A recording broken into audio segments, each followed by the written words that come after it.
Thank you for being a part of Media Revolutionaries. Thanks for having me. How'd you get into this business? Well, I guess I marked the real beginning of it would have been when I went to go work at Google, and I did 2 years at Google, just a middle-level guy doing partnership deals.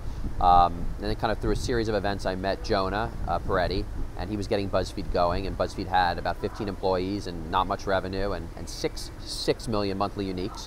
And we met, and we had kind of a shared vision for where we thought things could go, and he said, why don't you come on board and be our second or third business person and see if you can make this into a business. And I was very lucky to get that opportunity, and people didn't think BuzzFeed would be not nearly what it ended up being, so I was lucky that there wasn't a lot of people fighting for the job, so they gave it to me.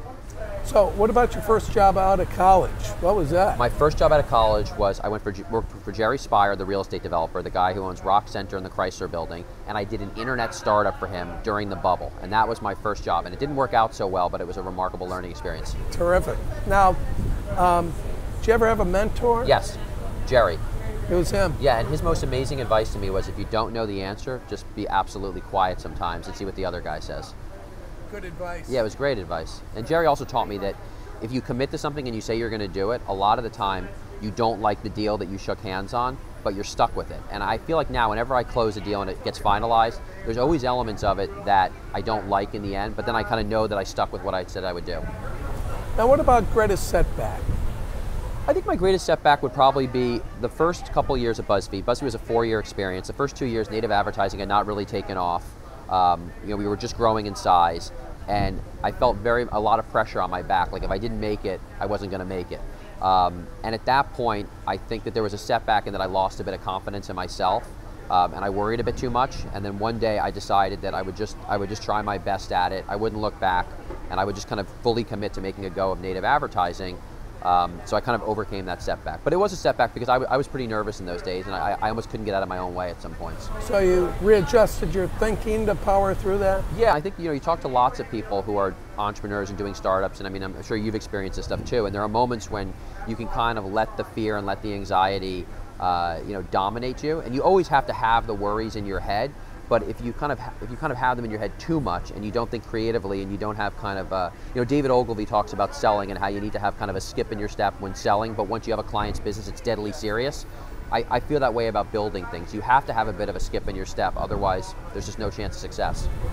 Now, what about greatest accomplishment? Realizing you're a young guy, there's going to be a lot of other ones to come. My favorite greatest accomplishment is always my most recent accomplishment. And, we'll talk professionally, not about kids. Obviously, my kids are my greatest accomplishment. But, even yesterday, like launching Truffle Pig with WPP and with Snapchat, I worked on that for a number of months. I always felt that it made a lot of sense for a publisher to work closely with a major agency holding company and a major platform. And I think that's my greatest accomplishment because it's my most recent one. And then, you ask me in a few months, you got to always have your greatest accomplishment, I think. Truffle Pig, how'd you come up with that? Alex came up with it. Alex Juktowicz from Group SJR. He originally wanted to name SJR Truffle Pig, but he didn't have the courage to do it when he was getting going. It borrows a little bit from Ogilvy's line, we must look for knowledge like a pig looks for truffles. Someone actually told me it should be truffle dog because they use dogs now. The dogs don't eat the truffles. The pigs sometimes eat the truffles. I said that's okay because we're going to eat those truffles. So it's okay that we're a truffle pig. Love it. All right. Now, why would you recommend a new college grad get into our business? I think being in a business that has massive reach to consumers, where you can show people that you do something that everybody sees, whether it's media or whether it's advertising, has an enormous amount of satisfaction to it. Someone once said to me when I was kind of bemoaning some of the hassles of our business, they said, well, you could be selling enterprise software. Then nobody would care about what you were doing. And I think there's a truth to that. I mean, for being in the media business, every day we put up articles, we tell stories that regular people are interested in, and to have that kind of impact is very satisfying to me. Change is with us every day. Yes. Take it out 10 years. What's the industry going to look like? I think, I look at my phone sometimes, and the fact that there can be full motion video on it, and we have 4G data, and even in my own lifetime, that's a revelation that could happen. I do think that Oculus and HoloLens from Microsoft, I do think that stuff will happen. I think the entertainment experiences will be unrecognizable. I think that the way that we do communication, email clearly will not be the way it is now. It just inundates us. The only thing I really know for sure is that the world will be unrecognizable to us. I do believe that, when I look at my 6-year-old daughter, I'm pretty sure she's never going to drive a car, right? I think that, and that's something, if I said that to you a few years ago, you would have told me I was crazy. But I mean, do you think that's a crazy comment now that my 6-year-old will never drive a car? I think it's right? reality. Right. So, and if I told you that 5 years before, you would have thought I was nutso. Right. So if I told you that Apple would be the most valuable company on earth, I said that to you 5 years ago, you'd probably say I was nutso too. So you have to have a sense of humility, I think, when looking at the future.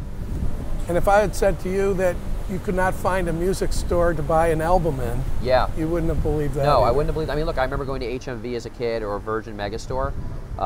So, you know, I think that we have to be very open to the impossible. I mean, Snapchat is now doing 100 million people a day. It's a platform that didn't really exist in any real way a few years ago. I think Facebook views it as a real threat. I think the good part for us in our business, being you know, media agencies and media owners going up against these giants, is that they're being destabilized, and change and destabilization creates opportunity for people that can be comfortable with a lack of certainty and can enjoy uncertainty. I think there'd be no opportunity if there was certainty. So I like seeing things change every day. And the best is yet to come. I absolutely believe the best is yet to come. Thank you. Thanks, Dave. So much fun.